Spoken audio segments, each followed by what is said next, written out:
శ్రీమాత్రే నమః. 4వ రోజు కార్తీక పురాణం విందాం.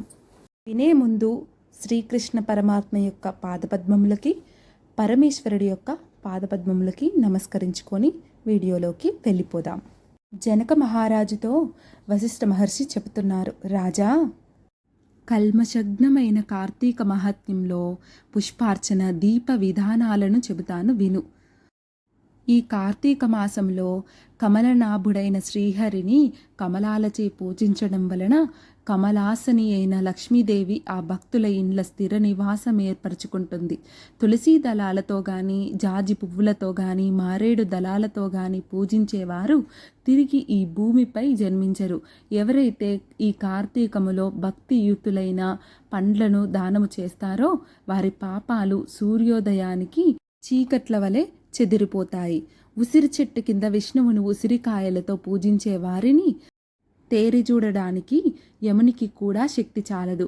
కార్తీకంలో ఎవరైతే సాలగ్రామాన్ని తులసీ దళాలతో పూజిస్తారో వారికి మించిన ధన్యులెవరూ ఉండరనడం అతిశయోక్తి కాదు. బ్రాహ్మణ సమేతులై ఉసిరి చెట్టు ఉన్న తోటలో వనభోజనము చేసేవారి మహాపాతకాలు సైతము మట్టి గలిసిపోతాయి. బ్రాహ్మణ సమేతులై ఉసిరి చెట్టు కింద సాలగ్రామ పూజ చేసేవారు వైకుంఠాన్ని పొంది విష్ణువు వలె ఆనందిస్తారు. ఎవరైతే కార్తీక మాసములో విష్ణు ఆలయములో మామిడాకుల తోరణం కడతారో వాళ్ళు పరమపదాన్ని పొందుతారు. పువ్వులతో గాని, అరటి స్తంభాలతో గాని కట్టిన వాళ్ళు వైకుంఠములో విష్ణువు సామీప్యాన్ని పొందుతారు. ఒక్కసారైనా శ్రీహరికి సాష్టాంగ దండ ప్రణామమును చేసిన వాళ్ళు అశ్వమేధ పుణ్యవంతులవుతారు. విష్ణువునకు ఎదురుగా జప, హోమ, దేవతార్చనలు చేసేవాళ్ళు పితరులతో సహా వైకుంఠానికి వెళ్ళి సుఖిస్తారు. స్నానము చేసి తడి బట్టలతో ఉన్నవానికి పొడి బట్టను దానము చేసిన వాడు 10,000 అశ్వమేధాల ఫలాన్ని పొందుతాడు. ఆలయ శిఖరముపై ధ్వజారోహణము చేసిన వారి పాపాలు గాలికి పుష్పము పరాగము వలె ఎగిరిపోతాయి. నల్లని లేదా తెల్లని అవిసెపూలతో హరిపూజను చేసిన వారికి 10,000 యజ్ఞాల ఫలితము ప్రాప్తిస్తుంది. కార్తీక మాసమందు ఏ స్త్రీ అయితే బృందావన గోమయంతో అలికి పంచరంగులతోనూ శంఖ పద్మ స్వస్తికారి నందాదీపాన్ని అర్పించడం వలన కలిగే పుణ్యాన్ని 1000 నోళ్ల ఆదిశేషుడైనా పొగడలేడు. ఈ కార్తీక మాసములో శివుని జిల్లేడు పూలతో పూజించినవాడు దీర్ఘాయువై అంత్యాన మోక్షాన్ని పొందుతాడు. విష్ణు ఆలయంలో మండపాన్ని అలంకరించిన వారు హరి మందిరములో చిరస్థాయిగా ఉంటారు. వారిని మల్లె పువ్వులతో పూజించిన వారి పాపాలు సర్వనాశనమైపోతాయి. తులసీ గంధముతో సాలగ్రామ పూజను చేసిన వారు వైకుంఠాన్ని పొందుతారు. విష్ణు సన్నిధిలో నాట్యము చేసిన వారి యొక్క పూర్వ సంచిత పాపాలన్నీ నాశనమైపోతాయి. భక్తియుక్తులై అన్నదానము చేసే వారి పాపాలు గాలికి మంచు తునకలలా ఎగిరిపోతాయి. ప్రత్యేకించి కార్తీక మాసములో నువ్వుల దానము, మహానది స్నానము, బ్రహ్మపత్ర భోజనము, అన్నదానము ఈ 4 ఆచరించడం ధర్మముగా చెప్పబడుతూ ఉంది. స్నాన దానాదులను ఆచరింపని వారు లోబి అయి యథాశక్తిగా చేయని వారు 100 జన్మలు కుక్కగా పుట్టి కడపట చండాల యోనిని జన్మిస్తారు. కార్తీక వ్రత శూన్యులు మరు జన్మలో గాడిదగా పుట్టి తదుపరి 100 పుట్టుకలు శునక యోనిని జన్మిస్తారు. కార్తీక మాసములో శ్రీహరిని కదంబ పుష్పాలతో పూజించిన వారు సూర్యమండములలోని నివసిస్తారు. ఓ మహారాజా, కార్తీక మాసములో ఎవరైతే అవిసె పువ్వుల మాలను తాము ధరించి తదుపరి అవిసె పువ్వుల మాలికతో శ్రీహరిని పూజిస్తారో వారు స్వర్గాధిపతులవుతారు. మాల్యములు, తులసీ దళాలతో విష్ణువును పూజించే వనితలు వైకుంఠాన్ని పొందుతారు. ఇంకొక సూక్ష్మాన్ని చెబుతాను విను మహారాజా. ఆసక్తులైన వాళ్ళు కార్తీక మాసంలో ఆదివారం నాడు లేదా శుక్ల పాడ్యమి నాడు కానీ, పూర్ణిమ నాడు కానీ, అమావాస్య నాడు కానీ, సంకల్పరహితముగా ప్రాతస్నానం ఆచరించడం వలన కూడా ఆ మాసమంతా స్నానము చేసిన పుణ్యం లభిస్తుంది. ఆ పాటి శక్తి కూడా లేని వాళ్ళు కార్తీక మాసము నెల రోజులు ఈ సంపూర్ణ కార్తీక మహాపురాణాన్ని చదివినా వినినా కూడా స్నాన ఫలాన్ని పొందుతారు. కార్తీక మాసము సాయంకాలాలలో దేవాలయాలలో శివ విష్ణు స్తోత్రాలను పఠించేవారు కొంతకాలము స్వర్గలోకములో ఉండి అనంతరము ధ్రువలోకాన్ని పొందుతారు. ఇలా ప్రతి కార్తీక మాసములో ఎవరైతే హరిహరులను స్మరించకుండా ఉంటారో వాళ్ళు 7 జన్మల పాటు నక్కలుగా పుడతారనడంలో ఏమీ సందేహం లేదు. అప్పుడు వశిష్ఠుడు చెప్పినదంతా విని జనకుడు ఇలా అడుగుతున్నాడు, మహర్షి, మీరు చెప్పినవన్నీ వినిన తర్వాత నాకొక సందేహము కలుగుతోంది. వర్ణ సాంకర్యాది మహాపాపాలను చేసిన దుర్జనులు వేదత్రయోక్తాలైన ప్రాయచిత్తాలను చేసుకొననిదే పరిశుద్ధులు కారు. అవి సమస్త ధర్మశాస్త్రాలలోనూ ఘోషిస్తుండగా కేవలం కార్తీక వ్రతాచరణ ధర్మలేశము చేతనే సమస్త పాపాలు హరించుకుని పోయి వైకుంఠాన్ని పొందుతారని చెప్పడంలో మర్మమేమిటి? ఇది ఎలా సంభవం? అత్యంత స్వల్పమైన పుణ్యమాత్రము చేతనే గొప్ప గొప్ప పాపాలు ఎలా నశించిపోతాయి? గండ్రగొడ్డళ్లతో కూడా కూలనేయ సాధ్యము కాని మహాపర్వతాన్ని కేవలము కొన వ్రేలిగోటితో కూల్చడము సాధ్యమవుతుందా? అగ్ని దగ్ధమవుతున్న ఇంటిలో ఉన్నవాడు ఆ మంట మీద పురుషుడు నీళ్లు జల్లినంత మాత్రాన అగ్ని ప్రమాదము తొలగిపోతుందా?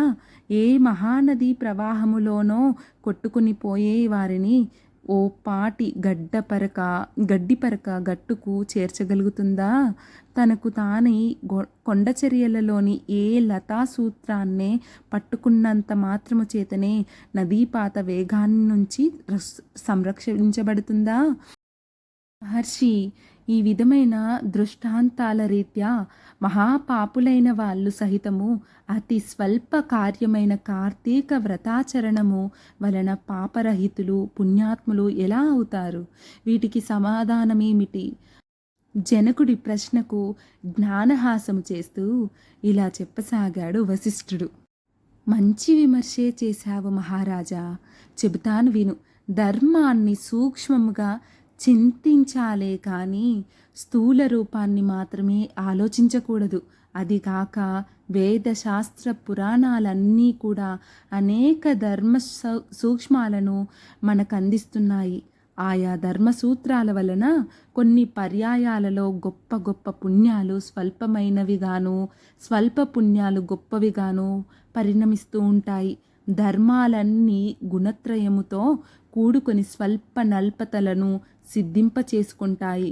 మూల ప్రకృతి అయిన మహామాయ కారణంగా సత్వరజస్తమస్సులనే 3 గుణాలు కూడా ఏర్పడ్డాయి. వీటిలో సత్వగుణ ప్రధానమైనవి ధర్మ సూక్ష్మాలు. కర్మకాండ, తపస్సు, ప్రాయశ్చిత్తాలన్నీ కూడా రజోగుణం వలన ఏర్పడ్డాయి. తర్కము, దైవేతర చింతనతో సాగించే దైవీయ కృత్యాలు, ఆచరించే దాన ధర్మాలు ఇవన్నీ కూడా ధర్మము యొక్క స్థూల స్వరూపాలు. ఇవి తమోగుణము వలన ఏర్పడతాయి. వీటిల్లో సత్వగుణ ప్రధానముగా ఆచరించే ధర్మాలు స్వల్పముగా తోచినప్పటికీ దేశకాల యోగ్యతాదుల వలన విశేష ఫలాలను ఇస్తాయి. దేశము అంటే పుణ్యక్షేత్రము, కాలము అంటే పుణ్యకాలము, యోగ్యత అంటే పాత్రత, బ్రహ్మజ్ఞత కలవాళ్ళు ఈ మూడింటిని చింతించకుండా చేసే సర్వధర్మాలు అంటే పాత్రత, బ్రహ్మజ్ఞత కలవాళ్ళు ఈ మూడింటిని చింతించకుండా చేసే సర్వధర్మాలు తామసాలు. వీటి వలన పాపాలు నశించవు. కాబట్టి దేశకాల యోగ్యతలను విచారించి చేసేవే సత్వధర్మాలు. వీటిలో కొన్ని సమకూడి కొన్ని సమకూడక జరిపేవి రజోగుణ ధర్మాలని వేరే చెప్పనక్కరలేదు కదా. జనకరాజా, అన్నిటికీ కర్మమే మూలము. ఎవరి కర్మను బట్టి వారికి ఫలితాలుంటాయి. అయినప్పటికీ మనిషికి జ్ఞానము అనేది ఉన్నందువలన ఆచరించే ధర్మాలను పై మూడింటితో పోల్చుకుని ప్రయత్నపూర్వకముగా నైనా ఆచరించాలి. ఈ విధంగా మూడు కలిసి వచ్చినప్పుడు ఆచరించిన ధర్మము అక్షయ ఫలితాన్నిస్తుంది. రాజా, పర్వతమంత ఎత్తు కర్రలను పేర్చి వాటి మధ్య గురివింద గింజంత అగ్నికణాన్ని ఉంచితే ఆ అగ్నికణము ఆ కట్టెలను ఎలా కాల్చివేయగలుగుతుందో, సువిశాలమైన నట్టింట పెట్టిన నలుసంత దీపము ఆ ఇంటి చీకట్లను ఎలా తొలగిస్తుందో, గుండిగెడు మురికి నీళ్ళల్లో ఒక్క ఇడుపగింజ ఎలా శుభ్రపరుస్తుందో, అదేవిధంగా తెలిసి కానీ తెలియక కానీ పుణ్యకాలములో పుణ్యక్షేత్రములో పుణ్యమూర్తుల వలన ఆచరించే ధర్మము అనంత పాపాలను దగ్ధం చేసి మోక్షానికి మార్గాన్ని వేస్తుంది. ఇందుకు ఉదాహరణగా ఒక కథ చెబుతాను విను అని వశిష్ఠుడు జనక మహారాజుకి ఇలా చెప్తున్నారు. బహుకాలం పూర్వం కన్యాకుబ్జ క్షేత్రవాసి సార్థక నామధేయుడైన సత్యనిష్ఠుడనే బ్రాహ్మణునికి అజామిలుడనే కుమారుడు ఉండేవాడు. వాడు పరమ దురాచారుడు, దాసీ సాంగత్యపరుడు, హింపాప్రియుడుగా ఉండేవాడు. సాటి బ్రాహ్మణ గృహములోని ఒకానొక దాసితో సాంగత్యమును పెట్టుకొని తల్లిదండ్రులను మీరి ఆ దాసి దానితోనే భోజన శయనాదులన్నింటినీ నిర్వర్తిస్తూ కామాంధుడై వైదిక కర్మలన్నింటినీ విడిచిపెట్టి కేవలం కామాసక్తుడై ప్రవర్తించసాగాడు. తద్వారా బంధువులంతా అతన్ని వదిలివేశారు, కులము వాళ్ళు వెలివేశారు. అందువలన ఇల్లు వదిలిపెట్టిపోవలసి వచ్చిన అజామిలుడు చండాలపు వాడలోని ఒకానొక దాసి దానితో కాపురము పెట్టి కుక్కలను మృగాలను ఉచ్చులు వేసి పట్టుకునే వృత్తితో బతుకకే జనాలలో లీనమై మధుమాంస సేవనాలోలుడై కాలమును గడపసాగాడు.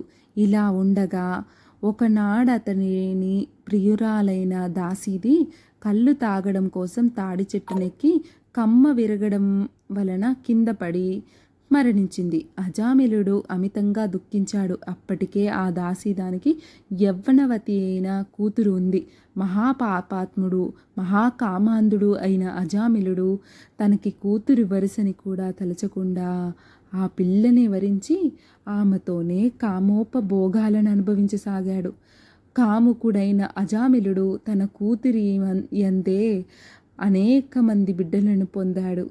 కానీ వాళ్ళందరూ కూడా పసికందులుగా కడతేరిపోగా కడగా పుట్టి మిగిలిన బిడ్డకు నారాయణ అని నామకరణం చేసి అత్యధిక ప్రేమతో పెంచుకోసాగాడు. తాను తింటున్నా నిద్రిస్తున్నా ఏం చేస్తున్నా సరే సతతం అతనినే స్మరించుకుంటూ నారాయణ నారాయణ అని పిలుచుకుంటూ తన్మయుడవుతూ ఉండేవాడు. కాలము గడిచి అజామిలుడు కాలము చేసే సమయము ఆసన్నమైంది. అతడిలోని జీవుని తీసుకొని పోయే ముందుగాను ఎర్రని గడ్డములు మీసములు కలిగి చేత దండపాశాలను ధరించిన భయంకర రూపులైన యమదూతలు వచ్చారు. వారిని చూస్తూనే గడగడలాడిపోయిన అజామిలుడు ఆ ప్రాణావసాన వేళ కూడా పుత్రవాత్సల్యాన్ని విరమించుకోలేక ఎక్కడో దూరముగా స్నేహితులతో ఆటలలో మునిగి ఉన్న కుమారుని కోసమై నారాయణ, ఓ నారాయణ, తండ్రి నారాయణ అని పలుమార్లు పిలవసాగాడు. ఆ పిలుపు అతడి కొడుకుకు వినబడలేదు. అతను రానూ లేదు. కానీ చేరువకు వచ్చిన యమదూతలు ఆ నారాయణ నామస్మరణను విని వెనుకకు జంకారు. అదే సమయంలో అక్కడ ఆవిష్కృతుడైన విష్ణుదూతలు, ఓ యమదూతలారా, అడ్డు తొలగండి, ఇతడు మాచే తీసుకొని పోబడదగిన వాడే గాని మీరు తీసుకొని వెళ్ళదగిన వాడు కాదు అని హెచ్చరించారు.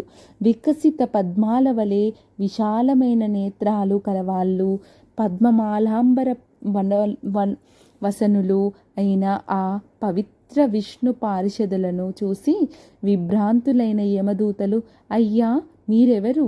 యక్ష గంధర్వ సిద్ధచారణ కిన్నర విద్యాధరులలో ఏ తెగకు చెందినవారు మా ప్రభువైన యమధర్మరాజు మాకు విధించిన ధర్మము రీత్యా తీసుకొని వెళ్ళనున్న ఈ జీవిని మీరెందుకు తీసుకుని వెళుతున్నారు అని అడగడానికి చెబుతున్నారు. తరువాత ఏం జరిగింది అనేది రేపు పారాయణంలో తెలుసుకుందాం. ఇంతటితో స్కాంద పురాణంలో 4వ రోజు పారాయణం సమాప్తం. ఇక్కడ అజామిలుడి కథలో మనకు ఎన్నో సందేహాలు వస్తాయి. తొందరపడి దీనికి ఇలా చేశాడు అలా చేశాడు అనొద్దు. దానికి ఖచ్చితంగా రేపటి పారాయణంలో సమాధానం తెలుసుకుందాం.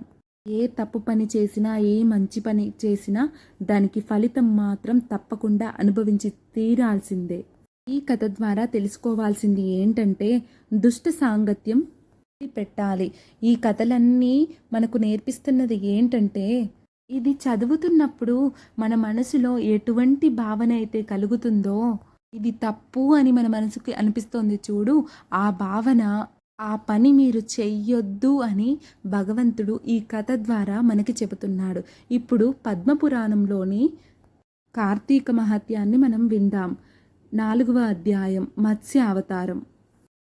భగవానుడైన శ్రీ మహావిష్ణువు దేవతలకు ఉపదేశించిన వాడై తక్షణమే మహా మత్స్యావతారమై వింధ్య పర్వతమందలి కశ్యపుని దోసిలి జలాలలో తోశాడు. కశ్యపుడు ఆ చేపపిల్లలను తమ కమండలంలో ఉంచాడు. మరుక్షణమే ఆ మీనం పెరిగిపోవడం వల్ల దానిని ఒక నూతిలో ఉంచాడు. రెప్పపాటు కాలంలోనే అది నూతిని మించి ఎదిగిపోవడం వలన కశ్యపుడు దానిని తెచ్చి ఒక సరస్సులో ఉంచాడు. కానీ విష్ణు మీనం సరస్సును కూడా అధిగమించడంతో దానిని సముద్రంలో వదిలివలసి వచ్చింది.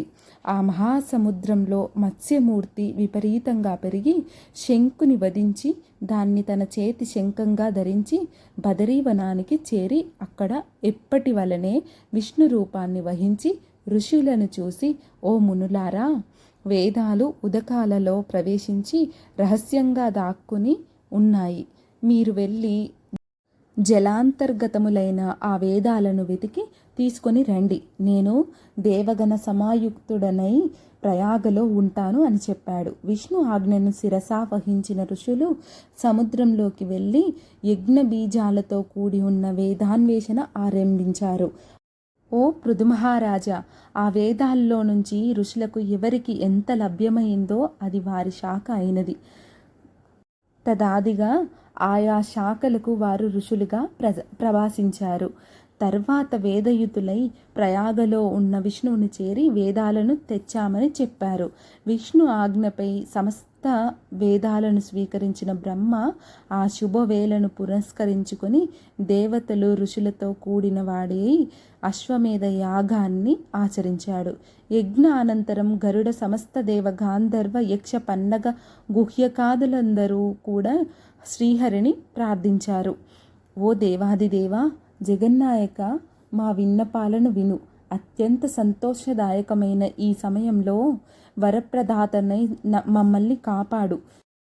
హే లక్ష్మీనాథ, నీ అనుగ్రహం వల్లనే బ్రహ్మ తాను నష్టపోయిన వేదాలను ఈ స్థలంలో పొందగలిగాడు. నీ సమక్షంలో మేమంతా యజ్ఞంలోని హవిర్భాగాలను పొందాము కనుక నీ దయవల్ల ఈ చోటు భూలోకంలో సర్వశ్రేష్టమైంది, నిత్య పుణ్యవర్ధకమైంది, ఇహపర సాధకమైంది.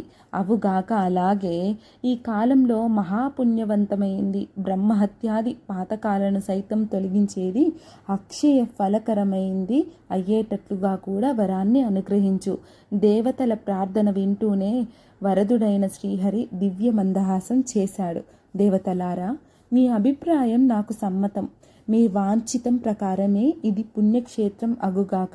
ఇక నుంచి బ్రహ్మక్షేత్రం పేరుతో ప్రఖ్యాతి వహించుగాక. ఆనాటి కాలంలోనే సూర్యవంశీయుడైన భగీరథుడు ఈ క్షేత్రానికి గంగను తీసుకుని వస్తాడు. ఆ గంగ సూర్యసుత అయిన కాలింది ఈ పుణ్యస్థలంలోనే సంగమిస్తాయి. బ్రహ్మాదులైన మీరందరూ నాతో ఇక్కడే సుస్థితులవుతారు. ఇది తీర్థరాజంగా ఖ్యాతి వహించుగాక. ఈ నెలవునందు ఆచరించే జప తపోవ్రత యజ్ఞ హోమ అర్చనాదులు అనంత పుణ్యఫలదాలై నా సాన్నిధ్యం అందుతుంది అనేకానేక జన్మకృతాలైన బ్రహ్మహత్యాది ఘోర పాతకాలు సహితం ఈ క్షేత్ర దర్శన మాత్రం చేతనే నశించిపోతాయి. ఇక్కడ నా యందే లీనమై మరుజన్మ లేని వాళ్ళు అవుతారు. ఎవరైతే ఈ తీర్థంలో స్థిర చిత్తులై పితృకర్మలను ఆచరిస్తారో వాళ్ళ పితరులు నా సారూప్యాన్ని పొందుతారు. ఈ కాలం సర్వదా పుణ్యఫలాన్ని ఇస్తుంది. సూర్యుడు మకరం నందుండగా ప్రాతస్నానం చేసిన వాళ్ళని చూసినంత మాత్రం చేతనే సామాన్య దోషాలన్నీ సమసిపోతాయి. వాళ్ళకి నేను క్రమంగా సాలోక్య సామీప్య సారూప్య సాయుధ్యాలను ప్రసాదిస్తాను. ఓ ఋషులారా, శ్రద్ధగా వినండి. నేను సర్వకాల సర్వావస్థల్లో కూడా ఈ బదరీవనం మధ్యంలోనే విడిది చేసి ఉంటాను. ఇతరేతర క్షేత్రాల్లో సంవత్సరాలుగా తపస్సు చేయడం వల్ల ఏ ఫలం కలుగుతుందో ఆ ఫలాన్ని ఈ క్షేత్రంలో ఒక్కరోజు తపస్సుతోనే పొందవచ్చు. ఈ తీర్థ దర్శనం మాత్రం చేత తమ పాపాలను పోగొట్టుకున్న వారై జీవన్ముక్తులవుతారు. శ్రీ మహావిష్ణువు ఇలా దేవతలకు వరప్రదానం చేసి బ్రహ్మతో కలిసి అంతర్హితుడవుతాడు. ఇంద్రాదులందరూ కూడా తమ తమ అంశలను ఆ క్షేత్రంలో విడిచి తాము కూడా అదృశ్యులవుతారు. ఓ పృథునృపాల, ఆ బదరీవన యాత్రా దర్శనాదుల చేత మానవులు ఎంతటి పుణ్యాన్ని పొందగలరో అంతటి పుణ్యాన్ని ఈ కథాశ్రవణ మాత్రం చేతనే పొందగలరు అని చెప్పి ఆగాడు నారదుడు. ఇంతటితో 4వ రోజు పారాయణం సమాప్తం. ఆ భగవంతుడి యొక్క కృపా వీక్షణములు మన అందరిపైన ఉండాలని మనస్ఫూర్తిగా కోరుకుంటూ సర్వే జన సుఖినో భవంతు.